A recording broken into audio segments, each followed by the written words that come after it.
आइए संतोष जी। आप सब लोगों का अभिवादन। आदरणीय मुनव्वर राणा साहब, डॉक्टर कुमार विश्वास और तमाम शायर लोग, बहुत अच्छा आप सुन रहे हैं। रेड्डी साहब ने क्या बढ़िया सुनाया। जितना अच्छा कंटेंट था उतना अच्छा स्वर भी था। मैं गाता नहीं हूं और आपको मेरा एहसान मानना चाहिए कि मुझे गाना नहीं आता, उसके बावजूद गा नहीं रहा हूं।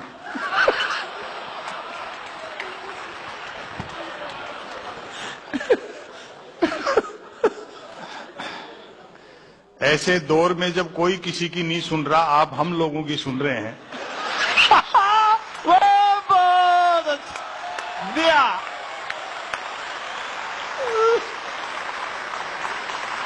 सच बताऊं, कवि और शायर बड़े संकट में, कोई सुनता नहीं। मैं तो पिछले दिनों न्यूयॉर्क जा रहा था, हालांकि ये झूठ है, लेकिन मैंने मोदी जी से सीखा है कि आदमी झूठ भी बोले तो विजन बड़ा होना चाहिए। जिंदाबाद।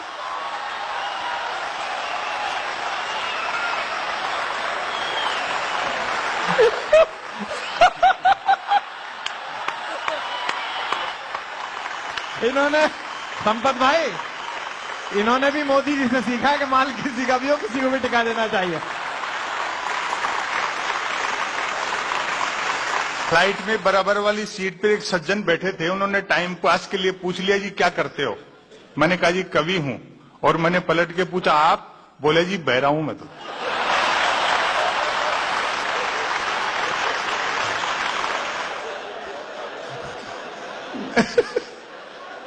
कवि शायरों को सुनकर के आपको लग ही गया होगा कि अच्छे दिन चल रहे हैं। जियो वाले फ्री सिम बेच करके भी कमा रहे हैं और बीएसएनएल अपना खर्चा रॉन्ग नंबर से निकाल रहा है। अच्छा है, वाह वाह वाह वाह। इससे ज्यादा अच्छे दिन क्या आएंगे। मैं तो घर की डेयरी पे बैठा था तो एक सज्जन रोते पीटते आए। रात को शायद स्वच्छ भारत अभियान के तहत एक चोर उनका घर साफ कर गया था।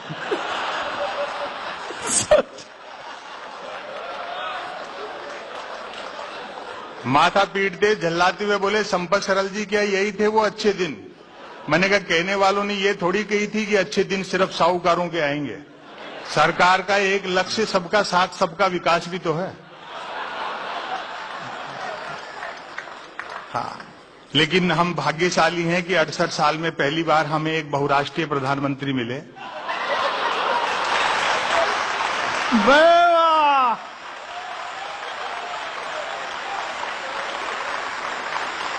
आधी दुनिया का चक्कर काट के आगे अभी तक तो कोई इन्वेस्टर आया नहीं है। इससे अच्छा तो 2.5 साल में देश के व्यापारियों पर ही भरोसा करता तो देश की तकदीर बदल जाती। आधी दुनिया का चक्कर काट के आगे अभी कोई इन्वेस्टर आया नहीं है बड़ा। और हमारे शरद जोशी जी ने बड़ी अच्छी बात कही, हमें वह व्यक्ति उधार दे जिसका पुनर्जन्म में विश्वास हो।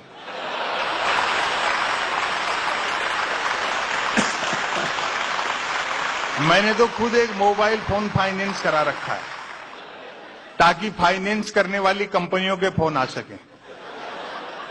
फोन करने वाली अक्सर लड़की होती है, वह बोलती है सर हमारी कंपनी से लोन ले लो, कम इंटरेस्ट आ रहा है। मैं तो कहता हूं भाई तू तो बोलती रहे, बहुत इंटरेस्ट आ रहा है।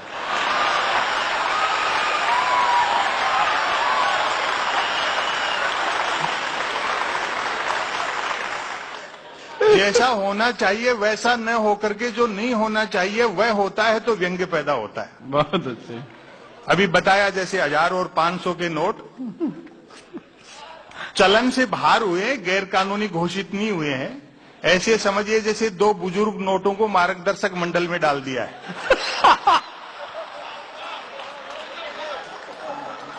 हाँ, अच्छी बात है, चोरी रुकनी चाहिए, लेकिन मेरा मानना है डाका भी रुकना चाहिए। वाह वाह वाह वाह वाह वाह वाह वाह वाह, क्या बात है। एक लाइन में श्री श्री रविशंकर यमुना के उद्धार में लगे थे और विजय माल्या गंगा ना आ गया।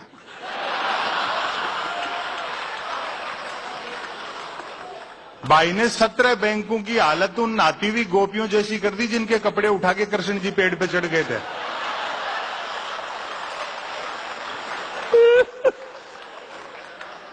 राजनीतिक दलों को मिलने वाला जो चंदा है वो आरटीआई के दायरे में लाओ, तब पता लगेगा कि सीना कितने इंच का है।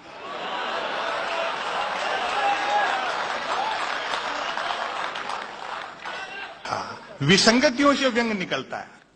स्वच्छ भारत अभियान के ब्रांड एम्बेसडर ऐसे ऐसे लोग भी हैं जिनकी खुद की बेडशीट नौकर झाड़ते हैं।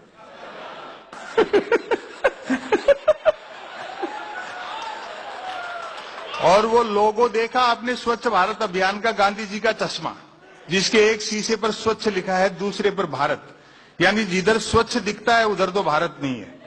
हाय हाय, वाह, जिंदाबाद, भाई वाह, भाई वाह, कमाल कर दिया, कमाल। और जिधर भारत दिखता है वो स्वच्छ नहीं है। क्या दृश्य। हद तो तब हो गई जब डीडी किसान चैनल लॉन्च किया सरकार ने और उसके ब्रांड एम्बेसडर बनाए गए अमिताभ बच्चन। तो किसी ने सवाल कर लिया कि अमिताभ बच्चन का खेती किसानी से क्या लेना देना। मैंने कहा भैया, सरकार का मानना है कि फसल में दाने भले ही न लगे, पौधे तो लंबे हों।